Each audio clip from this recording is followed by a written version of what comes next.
बिस्मिल्लाहिर्रहमानिर्रहीम। अस्सलाम वालेकुम स्टूडेंट्स। आज हमारा सेकंड ईयर का नेक्स्ट लेक्चर होगा। आज का हमारा टॉपिक है thermoregulation in mammals including human. इंसानों के अंदर जो है थर्मोरेगुलेशन जो है वो कैसे होती है। तो there are different regulatory strategies, मुख्तलिफ़ किस्म की स्ट्रेटजीज़ होती हैं हर जानवर के अंदर, मैमल्स के अंदर, मुख्तलिफ़ एनवायरनमेंट के अंदर। तो उसके हवाले से तो सबसे पहले कुछ बातें जो हमें पता हैं इंट्रोडक्शन के हवाले से। इंट्रोडक्शन में आपको मालूम है कि कुछ मैमल्स ऐसे हैं, बल्कि मोस्ट ऑफ दी मैमल्स ऐसे हैं इंक्लूडिंग ह्यूमन, जो कि अपना बॉडी टेम्परेचर जो है मेंटेन रखते हैं। तकरीबन 36 to 38 नैरो रेंज के अंदर ये मेंटेन रखते हैं। और यही हमारा चैप्टर था होम्योस्टैसिस, और होम्योस्टैसिस में थर्मोरेगुलेशन के to maintenance of body temperature within the narrow range. Temperature जो है वो वेरी कर सकता है 36 डिग्री to 38 डिग्री, ये वो इससे ज़्यादा वेरी नहीं करता, इसके अंदर वेरी करता है। नॉर्मल बॉडी टेम्परेचर की बात कर रहा हूँ। ये भी हम पढ़ चुके हैं क्योंकि जो मैमल्स हैं वो मोस्टली जो हैं वो एंडोथर्मिक होते हैं, अपनी मेटाबॉलिक हीट वो खुद बनाते हैं। अब ये जो एंडोथर्मी का जो ओरिजिन है कि 24 घंटे राउंड दी क्लॉक अपना बॉडी टेम्परेचर मेंटेन रखना, ये इन जानवरों को इस काबिल बनाता है कि ये किसी भी माहौल में, किसी भी सीज़न में, दुनिया के किसी भी हिस्से में, किसी भी क्लाइमेट में अपने आप को सर्वाइव कर सकते हैं। तो ये उनकी अडॉप्टेशंस का नतीजा है जो कि उनको मोस्ट सक्सेसफुल बनाते हैं मैमल्स को इस दुनिया के अंदर, क्योंकि इनके अंदर जो है एंडोथर्मिक कंडीशंस जो है ये आ जाती है। अब तो ये ग्रेटर डिग्री ऑफ अडॉप्टेशंस इसमें आ जाएगी क्योंकि अपना बॉडी टेम्परेचर मेंटेन है। अब क्या इनके अंदर ऐसी स्ट्रेटजीज़ हैं? तो देर आर डिफरेंट स्ट्रेटजीज़। इसको हम दो हिस्सों में तकसीम कर लेते हैं, in cold temperature and in hot temperature. Cold temperature का मुराद ये है कि सराउंडिंग्स के अंदर एनवायरनमेंट में टेम्परेचर बहुत तेज़ी से गिर रहा है, तो ये अपने टेम्परेचर को कैसे मेंटेन करते हैं। इसके वो आगे हम दो हेड्स में तकसीम कर लेते हैं, एक शिवरिंग और एक नॉन शिवरिंग थर्मोजेनेसिस। शिवरिंग, जिसको हम उर्दू में आम तौर पे कांपना भी बोलते हैं, कि जैसे ही मैमल्स को इंक्लूडिंग जो ह्यूमन हैं इनको जब सर्दी लगती है तो इनके जो मसल्स हैं उनमें शिवरिंग स्टार्ट हो जाती है। There muscles start to contract and relax rapidly. अब उस मसल्स के हिलने की वजह से ब्रेक डाउन ऑफ ग्लूकोज होती है, और ब्रेक डाउन ऑफ ग्लूकोज होने की वजह से इनका जो बॉडी का जो टेम्परेचर है वो फिर सर्द मौसम में वो रेज़ करना शुरू हो जाता है। तो क्योंकि ये कांपने की वजह से टेम्परेचर इन्होंने हाई किया है, लिहाजा ये शिवरिंग थर्मोजेनेसिस में आ जाएगा। कुछ और तरीके भी हैं कि बग़ैर कांपते हुए, बग़ैर शिवरिंग करते हुए टेम्परेचर को कैसे ऊपर लेके जाना है, तो उसको हम लोग लेके जाएंगे नॉन शिवरिंग थर्मोजेनेसिस के अंदर। नॉन शिवरिंग थर्मोजेनेसिस के अंदर सबसे पहले तो आ जाएगा थायराइड ग्लैंड। अब थायराइड ग्लैंड जो है ये बहुत इंपॉर्टेंट ग्लैंड है, नेक रीजन में ये इंसान के होता है, और ये प्रोड्यूस करता है एक हार्मोन जिसका नाम है थायरॉक्सिन।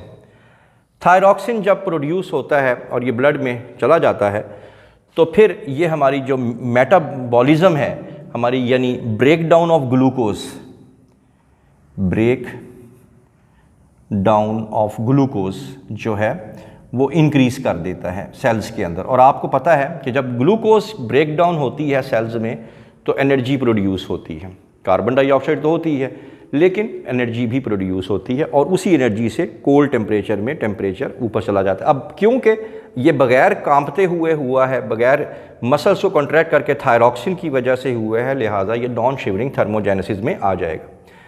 इसके अलावा स्किन के नीचे एक और फैट भी होती है जिसको हम लोग कहते हैं ब्राउन फैट।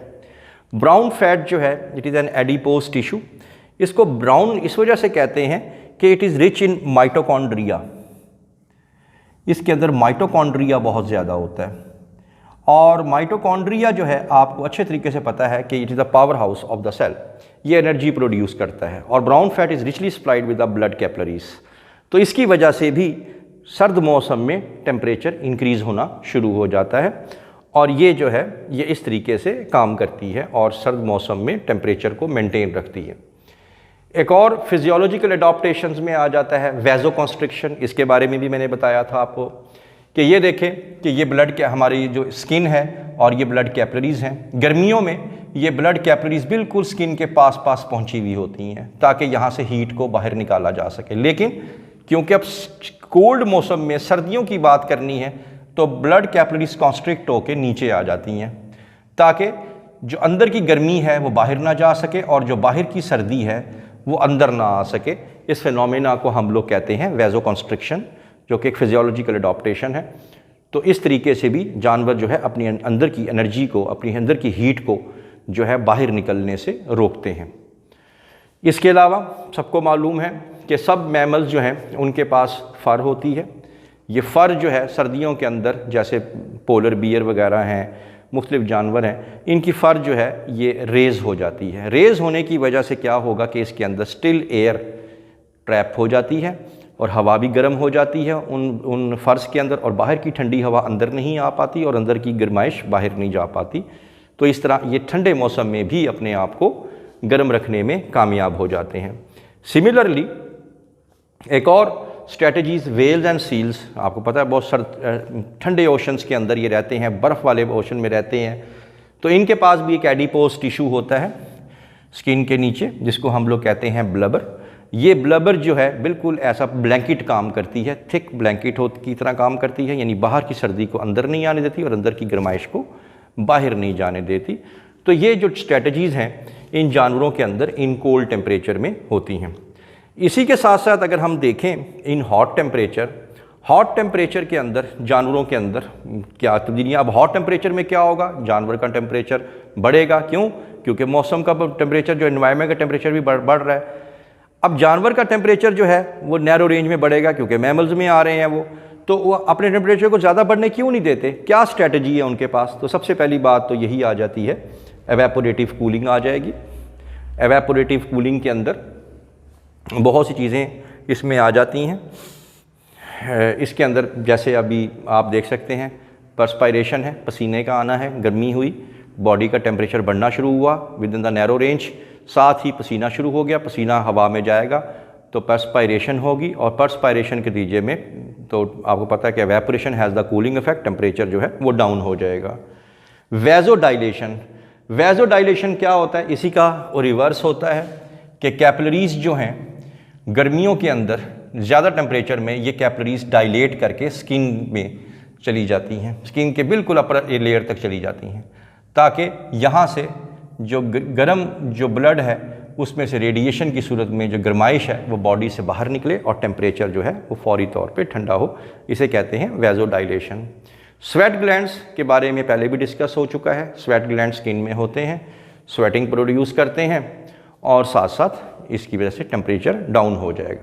कुछ और जानवर भी हैं जैसे डॉग्स वगैरह हैं, इनमें पेंटिंग यानी ये हाँफते हैं, ज़ुबान को बाहर निकालते हैं और तेज़ तेज़ अपने मॉडिफाइड लंग्स के ज़रिए गर्म हवा को बाहर निकालते हैं ताकि अंदर की जो गर्मी है उसको जो है वो कम किया जा सके। इसी तरह बैट है। बैट की जो स्ट्रेटजी क्या आती है कि बैट जो है बहुत ही वार्म मुंह से सलाइवा निकालती है और इसका बहुत ही वार्म यूरिन होता है। इसी वजह से जब वो यूरिन जो है या सलाइवा मुंह से बाहर निकलता है तो वो गर्माइश भी लेके चला जाता है और इस तरह से बॉडी का जो टेम्परेचर है वो चेंज हो जाता है यानी कम हो जाता है। इसके अलावा भी हमने पढ़ा था कि बिहेवियरल अडॉप्टेशंस भी इनमें आ जाती हैं। बिहेवियरल अडॉप्टेशंस में आप लोगों ने पढ़ा कि जानवर जो है अपना पोस्चर चेंज कर लेता है। बहुत ज़्यादा गर्माइश होगी, गर्मी वाला दिन होगा तो जानवर शैडो तलाश करेगा, अपना पोस्चर चेंज कर लेगा। कुछ जानवर जो हैं वो बरों में चले जाएंगे। तो गर्ज़ इस तरीके से मुख्तलिफ़ स्ट्रेटजीज़ होती हैं जिसकी वजह से जानवर जो है cold temperature and warm temperature पे जो है वो अपने आप को सर्वाइव करते हैं, जो ख़ास तौर पे मैमल्स का जिक्र कर रहे हैं। I hope that you have understood the lecture.